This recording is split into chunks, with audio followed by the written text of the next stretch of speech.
ഹരേ കൃഷ്ണ. ഇപ്പോൾ വൈശാഖ മാസമാണല്ലോ. ഈ വൈശാഖ മാസത്തിൽ നമുക്ക് നാരായണത്തിലൂടെ ഒന്ന് സഞ്ചരിച്ചാലോ? നാരായണത്തിലെ കുറച്ച് കഥകളും മറ്റും കേട്ട് നമുക്ക് ഒന്നിച്ച് ഈ വൈശാഖ മാസം കൊണ്ടാടാം. പരബ്രഹ്മം. പരബ്രഹ്മം എന്നാൽ എന്താണെന്ന് നമുക്ക് നോക്കാം.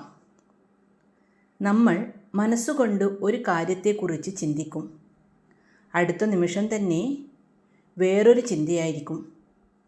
തൊട്ടടുത്ത നിമിഷം മറ്റൊരു ചിന്ത.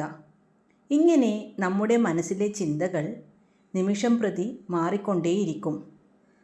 ഇങ്ങനെ കടിഞ്ഞാണില്ലാത്ത കുതിരയെപ്പോലെ നമ്മുടെ മനസ്സ് പാഞ്ഞുകൊണ്ടേയിരിക്കും. ആ മനസ്സിനെ നിയന്ത്രിക്കാൻ അർജുനന് പോലും സാധിച്ചിരുന്നില്ല. അതുകൊണ്ടാണല്ലോ അർജുനൻ ഭഗവാൻ കൃഷ്ണനോട് പറഞ്ഞത് ചഞ്ചലം ഹി മനഃകൃഷ്ണ എന്ന്. എൻ്റെ മനസ്സ് ഇളകിക്കൊണ്ടിരിക്കുകയാണ്, എനിക്കതിനെ പിടിച്ചു നിർത്താൻ പറ്റുന്നില്ലല്ലോ ഭഗവാനെ എന്നാണ് അർജുനൻ കൃഷ്ണനോട് പറഞ്ഞത്. വീശിയടിക്കുന്ന കാറ്റിനെ പിടിച്ചു നിർത്താൻ ശ്രമിക്കുന്ന അത്രയും പ്രയാസകരമാണ് മനസ്സിനെ നിയന്ത്രിക്കുക എന്നത്. ഇങ്ങനെ ഒന്നിൽ നിന്ന് മറ്റൊന്നിലേക്ക് ചാടിക്കളിക്കുന്ന ആ മനസ്സിനെ നിയന്ത്രിക്കാൻ നമുക്ക് ശക്തി നൽകുന്നത് ആരാണ്? നമ്മൾ കണ്ണുകൊണ്ട് പല കാഴ്ചകളും കാണുന്നുണ്ട്. അതിനുള്ള കാഴ്ചശക്തി നൽകുന്നത് ആരാണ്? കൂടാതെ നമ്മൾ സംസാരിക്കുന്നു. നമ്മുടെ ഉള്ളിൽ നിന്നും ആ ശബ്ദം പുറത്തേക്ക് തള്ളിവിടുന്നത് ആരാണ്? ഇങ്ങനെയൊക്കെ നമ്മൾ ചിന്തിക്കുന്നുണ്ടോ? ഇങ്ങനെയൊക്കെ ചെയ്യണമെങ്കിൽ ഒരു ശക്തി വേണമല്ലോ. എന്തായാലും ഇതിനൊക്കെ പിന്നിൽ ഒരു ശക്തി ഉണ്ടെന്ന് നമുക്കറിയാം. ആ ശക്തിയാണ് ബ്രഹ്മം. ശരിക്കും പരബ്രഹ്മം എന്നാൽ നിർഗുണ രൂപത്തിലാണ്. അതായത് പ്രത്യേകിച്ച് ഒരു രൂപവുമില്ലാതെ എങ്ങും നിറഞ്ഞു നിൽക്കുന്നതായിട്ടുള്ള പരബ്രഹ്മം. എന്നാൽ ആ പരബ്രഹ്മം ഒരു രൂപമെടുത്ത് നമുക്കൊക്കെ കണ്ണു നിറച്ച് കണ്ടു തൊഴാനായിട്ട് നമ്മുടെയൊക്കെ അടുത്തു തന്നെ ആനന്ദസ്വരൂപനായി നിൽക്കുന്നു. അതാണ് സാക്ഷാൽ ശ്രീ ഗുരുവായൂരപ്പൻ. അതായത് നമ്മുടെയൊക്കെ ഭാഗ്യം കൊണ്ട് ഗുരുവായൂരിൽ പ്രത്യക്ഷനായി വിളങ്ങുന്ന ആ ഗുരുവായൂരപ്പൻ തന്നെ. എല്ലാ അമ്മമാരുടെയും ഉണ്ണിക്കണ്ണൻ, എല്ലാവരുടെയും മനസ്സ് മോഷ്ടിക്കുന്ന ആ കള്ളക്കണ്ണൻ. ആ കണ്ണനെ ഒരു നോക്കു കണ്ടാൽ പിന്നെ വേറൊരു ആനന്ദത്തിൻ്റെ പിറകെ പോകേണ്ട ആവശ്യമില്ല. അത്രയും ആനന്ദസ്വരൂപനായ ആ ഭഗവാനെ കാണാനല്ലേ എല്ലാവരും ഗുരുവായൂരപ്പനെ തേടി ഓടിപ്പോകുന്നത്. അവിടെ എത്തിയാലോ ആ ദിവ്യ തേജസ്സിൽ രമിച്ചങ്ങനെ ഇരിക്കും. അപ്പോഴാണ് നമ്മൾ യഥാർത്ഥ ആനന്ദം തിരിച്ചറിയുന്നത്. തന്നെ വിശ്വസിച്ച് തൻ്റെ അരികിലേക്ക് ഓടിയെത്തുന്ന ആ ഭക്തരുടെ മനസ്സിൽ ഭഗവാൻ ആനന്ദത്തിൻ്റെ അമൃത് വർഷിക്കുന്നു. ഗുരുവായൂരപ്പ, ആ തിരുനടയിൽ നിന്ന് അങ്ങയെ ഒന്ന് തൊഴാൻ സാധിച്ചാൽ എന്തൊക്കെയോ നേടിയ പോലെ, പിന്നെ അന്നു മുഴുവൻ ഭഗവാൻ ഒപ്പമുള്ളതുപോലെ. ആഗ്രഹിച്ചതൊക്കെ തരാൻ കഴിയുന്ന ആ കൽപ്പവൃക്ഷം ഇത്ര അടുത്തുണ്ടാകുമ്പോൾ പിന്നെ നമ്മൾ മറ്റൊന്നിനെ തേടേണ്ട ആവശ്യമില്ലല്ലോ. ആ ഭഗവാൻ തൻ്റെ ആത്മാവിനെ തന്നെ ഭക്തന് നൽകാൻ ഒരുങ്ങി നിൽക്കുകയാണ്. ആ അങ്ങു തന്നെയാണ് ഭഗവാൻ എന്ന പേരിന് അർഹനായിട്ടുള്ളവൻ, സാക്ഷാൽ മഹാവിഷ്ണു. എന്താണ് ഭഗവാൻ എന്ന വാക്കിൻ്റെ അർത്ഥം? ഭഗങ്ങൾ ഉള്ളവൻ ഭഗവാൻ. ഭഗം എന്നാൽ 6 ഗുണങ്ങളാണ്.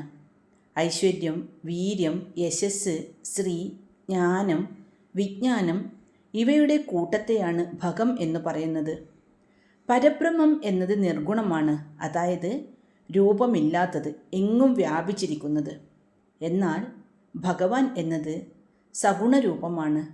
രൂപത്തോടു കൂടി ഓരോരുത്തരുടെയും മുന്നിൽ വിളങ്ങുന്ന പ്രത്യക്ഷ ഗുരുവായൂരപ്പൻ. സൂര്യനേക്കാൾ ശോഭയുള്ള പീലി കിരീടം, ദയ കവിഞ്ഞൊഴുകുന്ന കണ്ണുകൾ, കുളിർമയുള്ള പുഞ്ചിരി, അഴകുള്ള മൂക്ക്, കവിളിൽ പ്രകാശം പരത്തി തിളങ്ങുന്ന കുണ്ഡലങ്ങൾ, കഴുത്തിന് കാന്തി കൂട്ടുന്ന കൗസ്തുഭരത്നം, വനമാല, മുത്തുമാല, ശ്രീവത്സം എന്ന മറുക് കൂടാതെ ധാരാളം വേറെയും ആഭരണങ്ങൾ അണിഞ്ഞ് പ്രഭാപൂരം പരത്തുന്ന ആ രൂപം.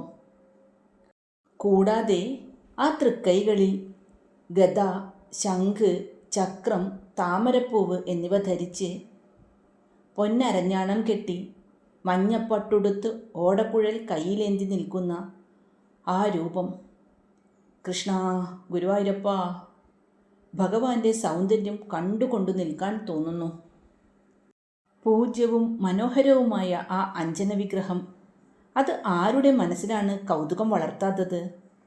ഭഗവാന്റെ സൗന്ദര്യത്തിൽ സദാ ഭ്രമിച്ചുകൊണ്ടു തന്നെ ലക്ഷ്മി ദേവി സമീപത്ത് വസിക്കുന്നു. രണ്ടുപേരും ചേർന്ന് സർവർക്കും സൗഭാഗ്യം വിതറുന്നു. അതിലൊരു കണിക എനിക്കും തന്ന് അനുഗ്രഹിക്കണമേ ഭഗവാനേ. ഗുരുവായൂരിൽ എത്തുന്ന ഭക്തജനങ്ങളുടെ മനസ്സിനെ പ്രേരിപ്പിച്ചും പരിഭവങ്ങൾ കേട്ടും ഭഗവാൻ എല്ലാവരെയും ഉത്തമ ഭക്തന്മാരാക്കുകയാണ്. തനിക്കും ഒരു ഭക്തനാകണം. അതിന് എന്താണ് വേണ്ടത്? ആ ഭഗവാനെ പ്രാപിക്കണമെങ്കിൽ എന്താണ് വേണ്ടത്? അതിനുള്ള മാർഗം എന്താണ്? യാതൊരു സംശയവും വേണ്ട, അതിന് ഭക്തി മാത്രം മതി. ഭഗവാന്റെ ഭക്തനാവണോ? അതിന് കർമ്മയോഗം പഠിക്കേണ്ട, ജ്ഞാനയോഗവും അറിയണ്ട. പകരം നിങ്ങളുടെ മനസ്സിൽ ഭക്തിയുണ്ടോ?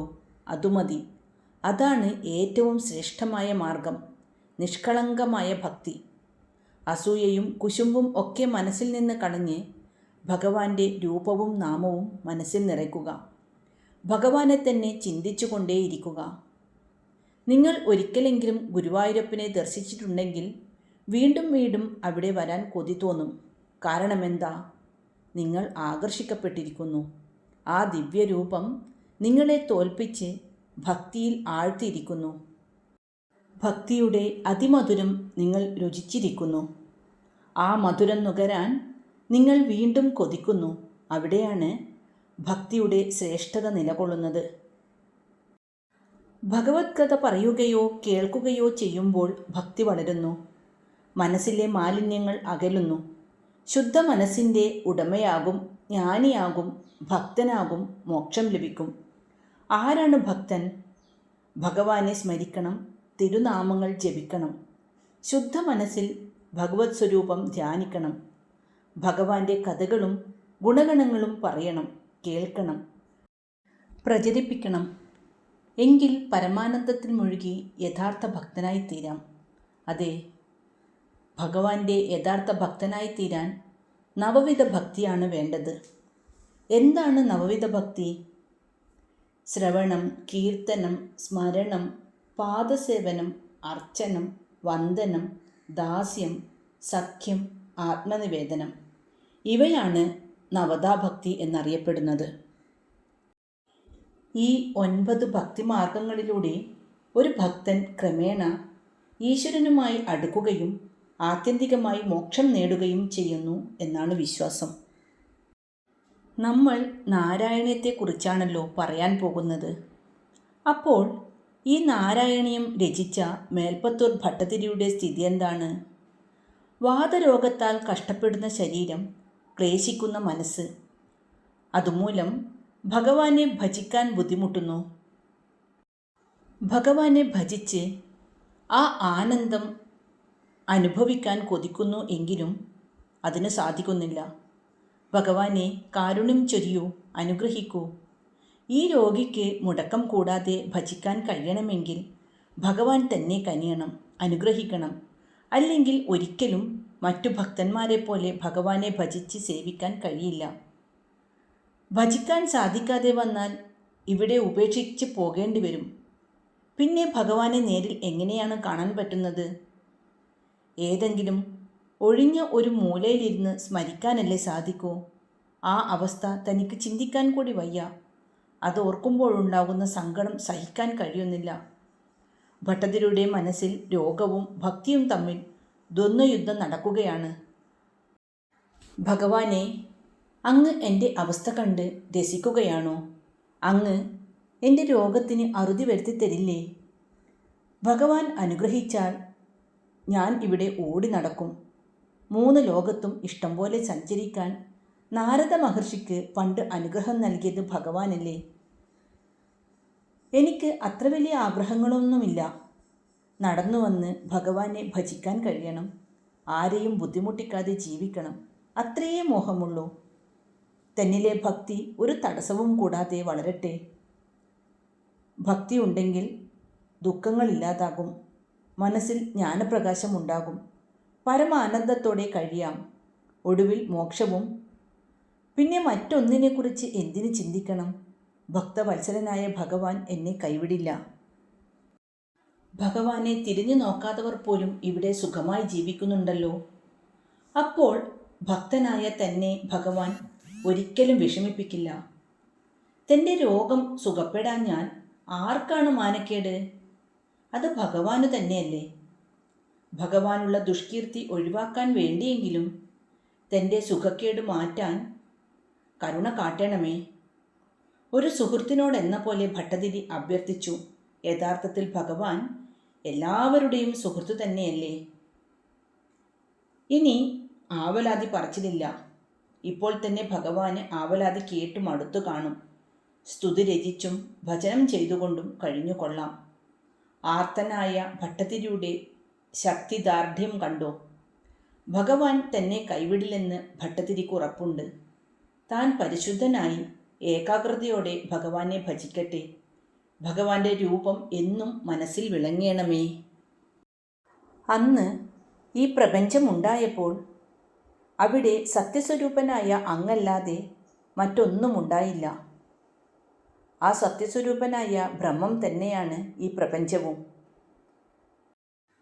അങ്ങ് നാഗരാജാവായ ആദിശേഷനിൽ നിദ്ര കൊള്ളുന്ന സമയത്താണല്ലോ അങ്ങയുടെ പൊക്കിളിൽ നിന്ന് ഒരു താമരപ്പൂവ് ആവിർഭവിച്ചതും അത് വെള്ളത്തിന് വെളിയിലേക്ക് ഉയർന്നു വന്നതും. അപ്പോൾ ലോകമെമ്പാടും പ്രകാശം പരന്നു. ആ ദിവ്യപുഷ്പം വിടർന്നപ്പോൾ അതിനകത്ത് സ്വയം പ്രകാശിച്ചുകൊണ്ട് ബ്രഹ്മദേവൻ അതാ വിളങ്ങുന്നു. ആ താമരപ്പൂവിലിരുന്ന് ബ്രഹ്മദേവൻ 4 ഭാഗത്തേക്കും നോക്കി. ഈ താമരപ്പൂവ് എങ്ങനെയുണ്ടായി? ഇത് എവിടെ നിന്ന് ഉത്ഭവിക്കുന്നു? ഒന്നും വ്യക്തമല്ല. ബ്രഹ്മദേവന് ഒരേ സമയം 4 ഭാഗത്തേക്കും നോക്കാനുള്ള ആഗ്രഹമുണ്ടായി. അപ്പോൾ ബ്രഹ്മദേവൻ 4 മുഖങ്ങളുള്ള ദേവനായി തീർന്നു. പെരുംകടലിൽ ആ ചെന്താമര ആലോലമാടിക്കൊണ്ടിരിക്കുന്നു. അതിന് ഒരാശ്രയവും കാണുന്നില്ല. പക്ഷേ ഒരു കാര്യം തീർച്ചയാണ്, ഒരാലംബവുമില്ലാതെ നടുക്കടലിൽ ഒരു താമരപ്പൂവ് യാതൊരു കേടും കൂടാതെ നശിക്കാതെ നിലനിൽക്കില്ല. അതിൻ്റെ കാരണം കണ്ടെത്താൻ ആർക്കും കഴിഞ്ഞിട്ടില്ലെന്നുള്ളതാണ് സത്യം. എങ്കിൽ ഈ താമരപ്പൂവിൻ്റെ ഉറവിടം കണ്ടെത്തുക തന്നെ. ബ്രഹ്മദേവൻ അങ്ങനെ തീരുമാനിച്ചു. ദേവൻ സമുദ്രത്തിൻ്റെ അടിഭാഗത്തേക്ക് യാത്രയായി. വിശ്രമമില്ലാതെ ദീർഘദൂരം സഞ്ചരിച്ചു. ഒരു ഫലവും ഉണ്ടായില്ല. താമരത്തണ്ട് അങ്ങനെ നീണ്ടു കിടക്കുകയാണ്. അതിന് ഒരവസാനവും കാണുന്നില്ല. ബ്രഹ്മദേവൻ ആകെ തളർന്നു. ഭഗവാന്റെ തിരുവുടലുണ്ടോ കാണാൻ കഴിയുന്നു. ബ്രഹ്മദേവൻ തിരിച്ചു വന്ന് താമരപ്പൂവിൽ ഇരുപ്പുറപ്പിച്ചു. താൻ ഇതു കണ്ടെത്താതിരിക്കില്ല. ബ്രഹ്മദേവന് വാശി കൂടി. തപസ് ചെയ്ത് അറിവ് നേടും. വീണ്ടും ഏകാഗ്രത മനസ്സോടെ ഉഗ്ര തപസ് ചെയ്യാൻ തുടങ്ങി. തൻ്റെ അറിവിന് അപ്പുറമുള്ള ആ ദിവ്യജ്ഞാനം കണ്ടെത്തണം. 100 ദിവ്യ സംവത്സരം കഴിഞ്ഞു. പെട്ടെന്ന് മനസ്സുണർന്നു. ഇരുട്ടിൽ നിന്ന് ബ്രഹ്മദേവൻ മോചിപ്പിക്കപ്പെട്ടു. നിർമ്മലമായ മനസ്സ്, സർവത്ര പ്രകാശം. ആ മനസ്സിൽ ജ്ഞാനോദയം ഉണ്ടായിരുന്നു. താൻ ആരാണെന്ന് മനസ്സിലായി. താമരയുടെ അടിവേരുകൾ കണ്ടെത്തി. ഉത്ഭവസ്ഥാനവും എല്ലാറ്റിനും കാരണഭൂതൻ സാക്ഷാൽ ഗുരുവായൂരപ്പൻ തന്നെ. പക്ഷേ ആ അറിവ് മനസ്സിലാക്കാൻ പലരും താമസിച്ചു പോകുന്നു. അനന്തശയ്യനായ ഭഗവാന്റെ തിരുവുടൽ കണ്ട് ബ്രഹ്മദേവൻ സന്തുഷ്ടനായി. ആ ജ്ഞാനിയെ ഭഗവാൻ അനുഗ്രഹിച്ചു. സൃഷ്ടി നടത്താൻ യോഗ്യനായിരിക്കുന്നു. ബ്രഹ്മാവിന് കാട്ടിക്കൊടുത്ത ഭഗവാന്റെ തിരുവുടൽ താനും ദർശിക്കട്ടെ. ആ ദിവ്യപ്രകാശം തന്നിലേക്കും വ്യാപിക്കട്ടെ. ഭഗവാൻ ബ്രഹ്മാവിനെ സൃഷ്ടികർത്താവായി അംഗീകരിച്ചു. സൃഷ്ടി എന്ന് വെച്ചാൽ എന്താണ്? ജീവാത്മാവ്. ആ ജീവാത്മാവിന് ഈശ്വര ചൈതന്യമുണ്ട്. നാശമില്ലാത്തതാണ് ജീവാത്മാവ്. ആ ജീവാത്മാവ് ഒരു ശരീരം വെടിഞ്ഞാൽ മറ്റൊരു ശരീരത്തിൽ ജീവിക്കും. അതായത് ജീവാത്മാവ് ശാശ്വതമാണ് എന്നർത്ഥം. അങ്ങനെ ആ ജീവാത്മാവിനെ ഒരു ശരീരം നൽകി രൂപപ്പെടുത്തുന്നതാണ് സൃഷ്ടി. ചലിക്കുന്നതിനും ചലിക്കാത്തതിനും ജീവനുണ്ട്. അങ്ങനെ സൃഷ്ടി നടത്തിക്കൊണ്ടിരിക്കെ ബ്രഹ്മാവ് തെറ്റിദ്ധരിക്കപ്പെട്ടു. പ്രപഞ്ചം യഥാർത്ഥമാണെന്നു കരുതി. എന്നിട്ടോ അഹങ്കാരം, കോപം, ഭയം മുതലായ 5 വൃത്തികളെ കൂടി സൃഷ്ടിച്ചു. ഇവയാണ് സംസാരബന്ധം ഉണ്ടാക്കുന്നവ. ഇത് മനുഷ്യനെ സ്വാർത്ഥനാക്കുന്നു. എന്താണ് സംസാരം? ലൗകിക ജീവിത ചക്രം എന്നുവെച്ചാൽ ബന്ധങ്ങളുടെ നൂലാമാല. നൂല് കെട്ടുപിണഞ്ഞാലത്തെ അവസ്ഥ എന്താണെന്നറിയാമല്ലോ. അതഴിച്ചെടുക്കാൻ വളരെ ബുദ്ധിമുട്ടാണ്. കെട്ടുകൾ അഴിക്കും തോറും അത് മുറുകി വരും. മാത്രമല്ല ബലം പ്രയോഗിച്ചാലോ അത് പൊട്ടിപ്പോകും. ഇതുപോലെ തന്നെയാണ് ബന്ധങ്ങളും. ഒരാൾ അയാളുടെ ഭാര്യ, മക്കൾ, അച്ഛൻ, അമ്മ, ബന്ധുക്കൾ എന്നിങ്ങനെയുള്ള ബന്ധങ്ങളുടെ ഇടയിൽപ്പെട്ട് വിഷമിച്ചു ജീവിക്കുന്നു. മനസ്സിന് ഒരു ശാന്തിയും ഇല്ലാതായി തീരുന്നു. എന്നാൽ ബ്രഹ്മാവിന് ഈ അറിവുണ്ടായത് സൃഷ്ടിക്ക് ശേഷമാണ്. ബ്രഹ്മാവ് പശ്ചാത്താപ വിവശനായി തീർന്നു. നമ്മൾ ശ്രദ്ധിച്ചാൽ ഇത്തരം ആളുകളെ നമ്മുടെ നാട്ടിലും നമുക്ക് കാണാൻ പറ്റും. ഒരു പ്രവൃത്തി ചെയ്യുമ്പോൾ കൂടുതലൊന്നും ആലോചിക്കില്ല. പിന്നീട് അതിൻ്റെ വൈഷമ്യങ്ങൾ ഉണ്ടാകുമ്പോൾ ആലോചിച്ച് വിഷമിച്ചു കൊണ്ടേയിരിക്കും. പക്ഷേ പിന്നീട് ആലോചിച്ചിട്ട് എന്ത് ഫലം? യാതൊരു ഫലവുമില്ല. ഇങ്ങനെ ചിന്തിച്ചു കൊണ്ടേയിരുന്നാൽ പശ്ചാത്തപിക്കാൻ മാത്രമേ സമയമുണ്ടാവുകയുള്ളൂ. അതിനുശേഷം ബ്രഹ്മാവ് സനകൻ, സനന്ദൻ, സനാതനൻ, സനത്കുമാരൻ എന്നീ 4 പുത്രന്മാരെ സൃഷ്ടിച്ചു. സനകാദി മുനീശ്വരന്മാരെ കണ്ടപ്പോൾ ബ്രഹ്മാവിന് സന്തോഷമായി. സൃഷ്ടിയുടെ കാര്യത്തിൽ ബ്രഹ്മാവ് അവരുടെ സഹായവും തേടി. സനകാദികളോട് സൃഷ്ടികർമ്മം ഏറ്റെടുക്കാൻ ബ്രഹ്മാവ് ആവശ്യപ്പെട്ടു. പക്ഷേ ബ്രഹ്മാവിൻ്റെ നിർദ്ദേശം അവർ നിരാകരിച്ചു. തങ്ങൾ നിത്യബ്രഹ്മചാരികളായതിനാൽ സൃഷ്ടികർമ്മം നടത്താനാവില്ലെന്നായിരുന്നു സനകാദികളുടെ നിലപാട്.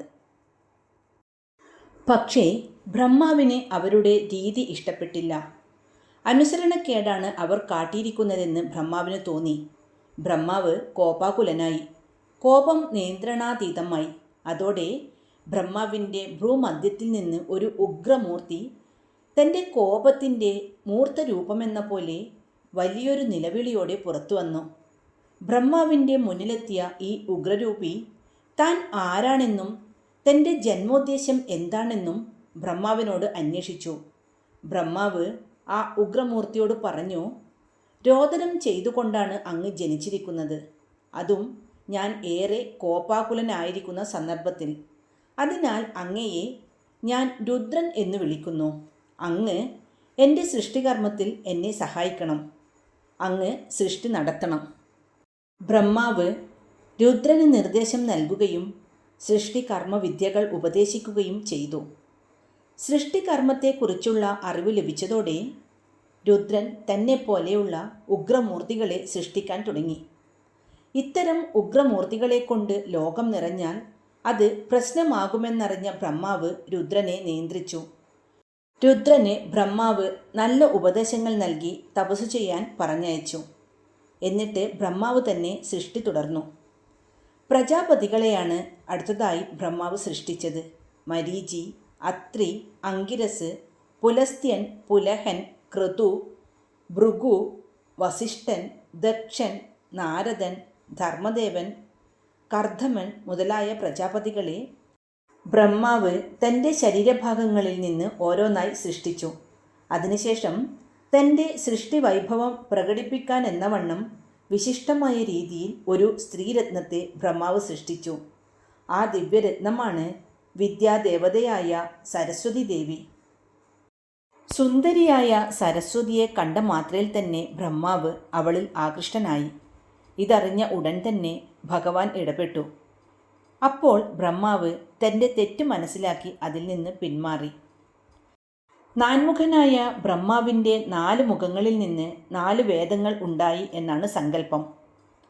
ബ്രഹ്മദേവൻ വേദേതിഹാസ പുരാണങ്ങളും ജ്യോതിഷം മുതലായ വിദ്യകളും മരീചി മുതലായ പുത്രന്മാർക്ക് ഉപദേശിച്ചു.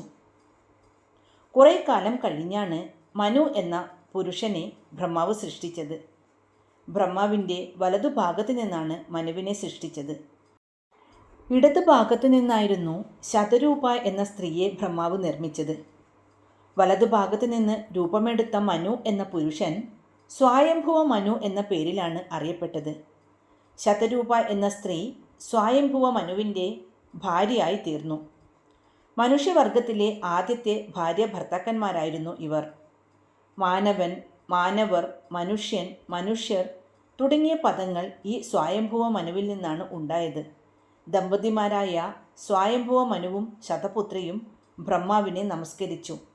എന്നിട്ട് എന്താണ് തങ്ങൾ ചെയ്യേണ്ടതെന്ന് ബ്രഹ്മാവിനോട് ആരാഞ്ഞു.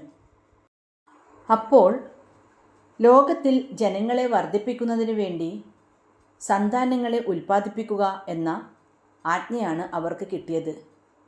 ഇങ്ങനെ ബ്രഹ്മാവിലൂടെ സൃഷ്ടികർമ്മം നടത്തുന്ന അല്ലയോ ഭഗവാനെ, അങ്ങ് എനിക്കും ആശ്വാസം നൽകണമേ എന്ന് മേൽപ്പത്തൂർ പ്രാർത്ഥിച്ചു.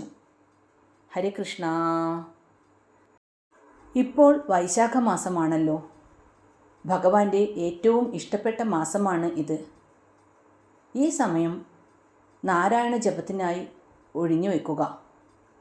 എല്ലാവരും വീട്ടിലിരുന്ന് നാരായണ നാമം ജപിക്കുക. നാരായണ നാരായണ നാരായണ നാരായണ നാരായണ നാരായണ നാരായണ നാരായണ എന്നിങ്ങനെ ജപിച്ചാൽ മതി. ഏതു സമയത്തും മനസ്സിൽ നാരായണ നാമം ഉരുവിട്ടുകൊണ്ടേയിരിക്കുക. ഈ വീഡിയോ നിങ്ങൾക്കിഷ്ടപ്പെട്ടോ എങ്കിൽ ലൈക്ക് ചെയ്യാനും ഷെയർ ചെയ്യാനും മറക്കല്ലേ. നാളെ നമുക്ക് ജയവിജയന്മാരുടെ കഥയും വരാഹമൂർത്തി ഭൂമിദേവിയെ രക്ഷിച്ച കഥയും കേൾക്കാം. ഹരേ കൃഷ്ണ.